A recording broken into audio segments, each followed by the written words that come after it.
Општините од истокот излегуваат од финансиски дефицит, долговите на повеќето од нив им се намалени за 50 до 70%, а некои и целосно се раздолжени. Најголем позитивен пример е општина Пробиштип, која за само 2 години успеа да изменаџира долг од дури 2 милиони евра и да го сведе на подносливи рамки. Долгот на општина Пробиштип према правни и физички лица беше околу 2 милиони евра. Дополнително милион евра беше кредит од Светска банка. Во овој момент општина Пробиштип должи околу 40 на милиони денари по однос на правни и физички лица.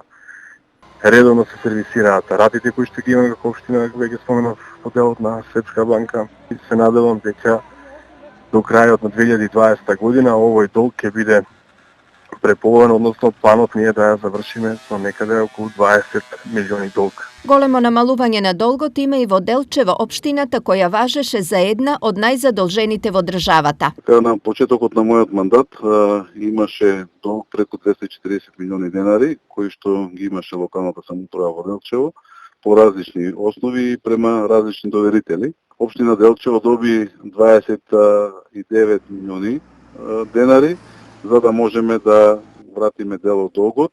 И тоа имаме проблем со една фирма, да не ја споменувам сега, која што има поголем износ на камата и така да сега ни останува долг спрема таа фирма од околу негде 160 милиони денари, а другиот долг во најголема мера е анулиран спрема сите доверители и сега тековно работиме во предвидената рамка.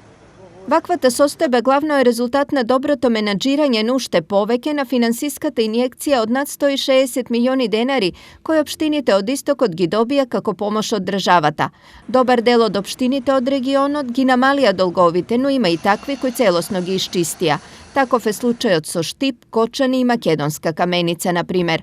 Во моментов, освен на истокот, намалување на долговите се бележи во сите општини од државата. Последниот квартал за кој што имавме известено, разликата во намалувањето на долгот на општините беше од 5 на 3 милиарди денари. Тој во извештајот на Министерството за финансии.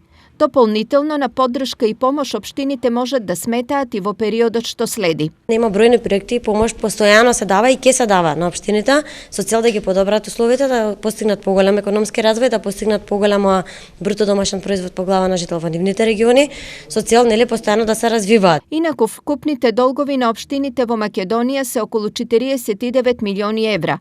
Трите најзадолжени општини се Охрид со долг од 7,3 милиони евра, Тетово со 7,2 и општина Карпош со долг од речиси 5 милиони евра.